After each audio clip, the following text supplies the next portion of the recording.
Hello everyone, welcome back to my channel. ये video का second part है। हम बात कर रहे हैं न्यूक्लियर फिजिक्स यानी न्यूक्लियर चैप्टर के बारे में और आज के हमारे टॉपिक है mass defect, binding energy per nucleon, packing fraction and the stability of the nuclear.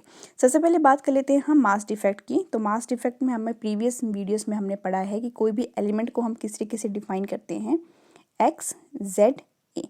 Z यहाँ पे नंबर ऑफ प्रोटॉन्स या एटॉमिक नंबर भी बोलते हैं, ए यहाँ पे क्या है, मास नंबर। और अगर हमें नंबर ऑफ न्यूट्रॉन्स निकालने हो तो हम किस तरीके से निकालते थे, फॉर्मूला बन जाता था ए माइनस जेड। अब देखिए, जो आपका जो मास डिफेक्ट है वो बेसिकली डिफरेंस है total mass of the nucleons and the mass of the nucleus. Difference किसका है, टोटल मास किसका, न्यूक्लियॉन्स का and the mass of the nucleus, right. तो न्यूक्लियॉन्स बेसिकली क्या होते हैं, न्यूक्लियॉन्स जो हैं बेसिकली क्या है, प्रोटॉन्स हैं, sum of the protons and the neutrons. अगर मैं बात करूं प्रोटॉन्स के केस की, तो प्रोटॉन किस तरीके से दिए जाते हैं, जेड, और बात हो रही है यहाँ पे प्रोटॉन की, तो मास ऑफ द प्रोटॉन क्या बन जाएगा, mp। और कॉम्बिनेशन न्यूक्लियॉन्स किस किस का कॉम्बिनेशन है, प्रोटॉन्स एंड न्यूट्रॉन्स का। प्रोटॉन्स के बारे में हमने ये पढ़ लिया। प्लस अब देखिए न्यूट्रॉन्स किस तरीके से दिए जाते हैं, a माइनस जेड, और मास किसका है, न्यूट्रॉन्स का। ये तो हो गया आपका न्यूक्लियॉन्स, राइट। और मास डिफेक्ट किसका आएगा, मास ऑफ द न्यूक्लियस, जो कि टोटल कैपिटल एम से हम रिप्रेजेंट करेंगे।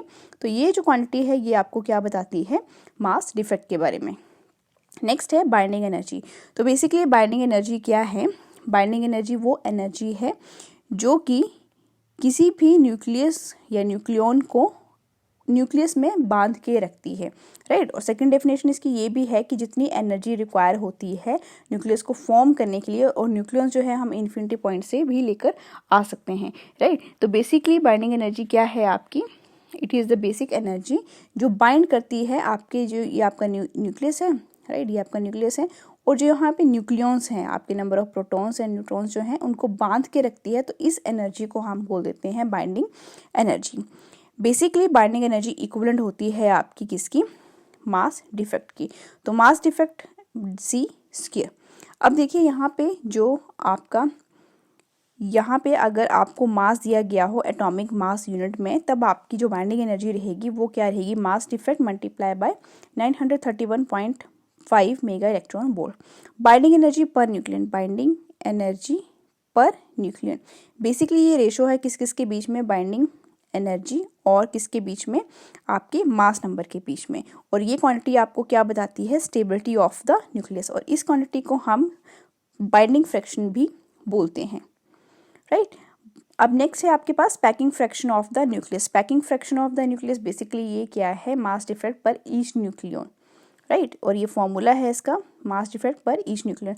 अगर पैकिंग फ्रैक्शन जो है मेरे पास अगर आ रहा है, निगेटिव वैल्यू आ रही है इसकी, तो इसका मीनिंग कि आपका जो न्यूक्लियस है वो क्या है, बहुत ज़्यादा स्टेबल है। अगर पैकिंग फ्रैक्शन की जो वैल्यू है वो आती है पॉजिटिव, राइट, तो इसका मीनिंग है कि न्यूक्लियस जो है वो क्या है, अनस्टेबल है। फॉर एग्जांपल आप यहाँ पे एग्जांपल बताया गया है कि जो कार्बन न्यूक्लियस है उसके लिए पैकिंग फ्रैक्शन कितना आता है आपका, 0। आपको मास डिफेक्ट का फॉर्मूला पता है, पर ईच न्यूक्लियन यहाँ पे आपको पता है 6 है, और यहाँ पे जब आप पैकिंग फ्रैक्शन निकालोगे तो ये कितना आएगा आपका, 0।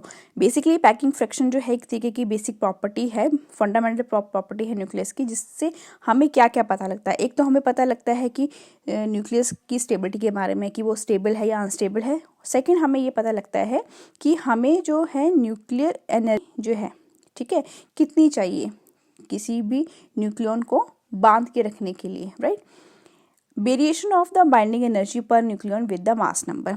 जब भी हम डायग्राम प्लॉट करते हैं बाइंडिंग एनर्जी पर न्यूक्लियन और मास नंबर के बीच में, बाइंडिंग एनर्जी पर न्यूक्लियन जो कि आपकी ये है, और मास नंबर ए जो कि आपका एक्स एक्सिस पे है। अब देखिए आपके मास नंबर 0, 50, इस तरीके से 100, 150, 200, 250, और आपके जो बाइंडिंग एनर्जी पर न्यूक्लियन है वो आपका कहाँ से है, 0 से 10 मेगा इलेक्ट्रॉन वोल्ट।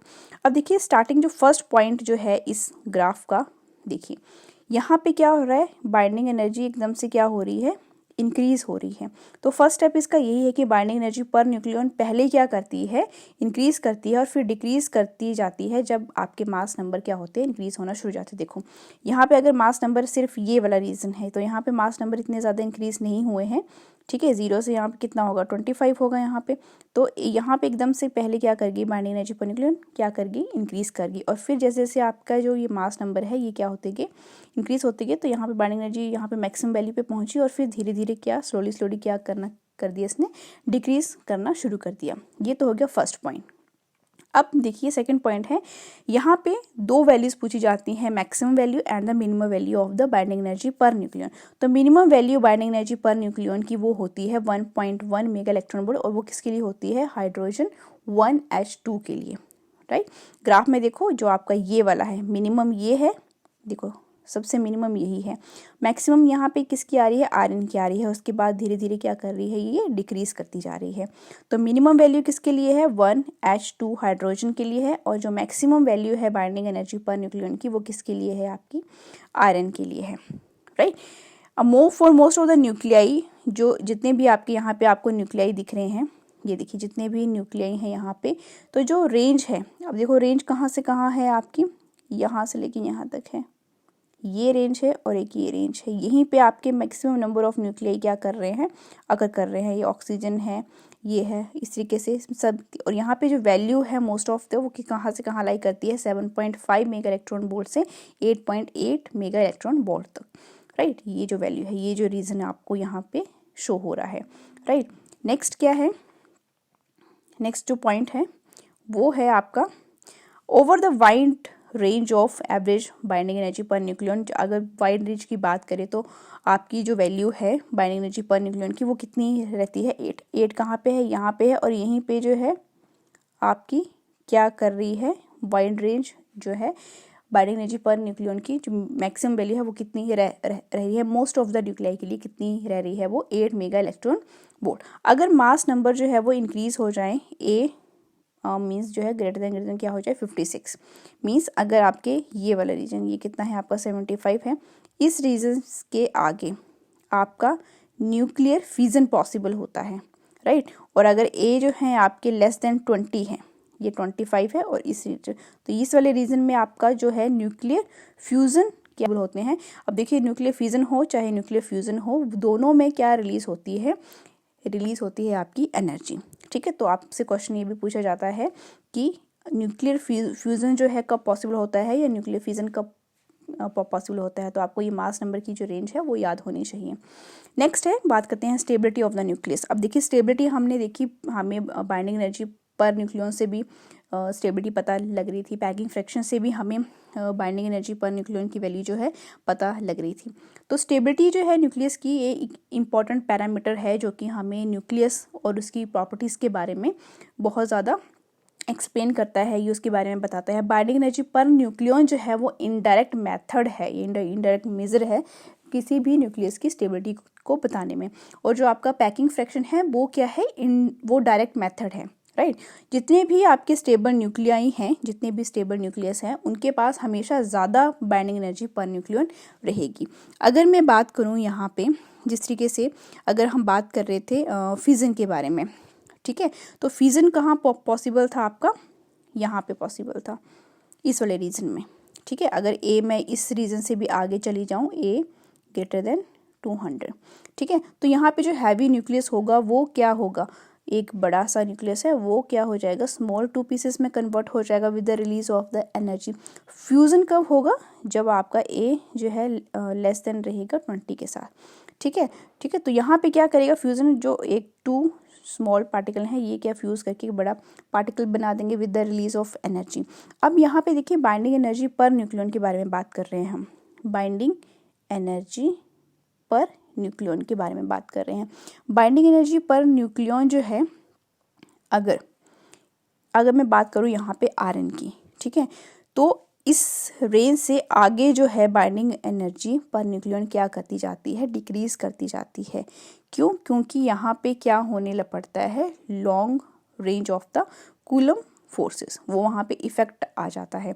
इस वजह से ही यहाँ पे जो आपकी जो बाइंडिंग एनर्जी पर न्यूक्लियन है ये क्या होने शुरू हो जाती है, डिक्रीज होना शुरू हो जाती है। और यहाँ पे बाइंडिंग एनर्जी जो है यहाँ पे हमें क्या बता रही है, स्टेबिलिटी बता रही है न्यूक्लियस की। जितनी ज़्यादा बाइंडिंग एनर्जी, यहाँ पे इस ग्राफ को अगर आप देखोगे, जितना ज़्यादा बाइंडिंग एनर्जी पर न्यूक्लियन रहेगी उतना ज़्यादा ही स्टेबल क्या रहेगा, आपका न्यूक्लियस रहेगा। अगर देखो बाइंडिंग एनर्जी अगर स्मॉल न्यूक्लियाई की अगर आप बात करो, जैसे ये आपका 1H2 है, ठीक है, ये क्या है, आपके स्मॉल न्यूक्लियाई हैं या लाइटर न्यूक्लियाई हैं, तो यहाँ पे बाइंडिंग एनर्जी की वैल्यू क्या है, स्मॉल है, ठीक है। अगर यहाँ पे मैं बात करूँ हैवी न्यूक्लियाई की, अगर मैं बात करूँ तो ये जो हैं ये सारे क्या हैं आपके, कौन से हैं जहाँ पे इनकी वैल्यू क्या है, बाइंडिंग एनर्जी पर न्यूक्लियन की वैल्यू क्या है, यहाँ पे ज़्यादा है, राइट।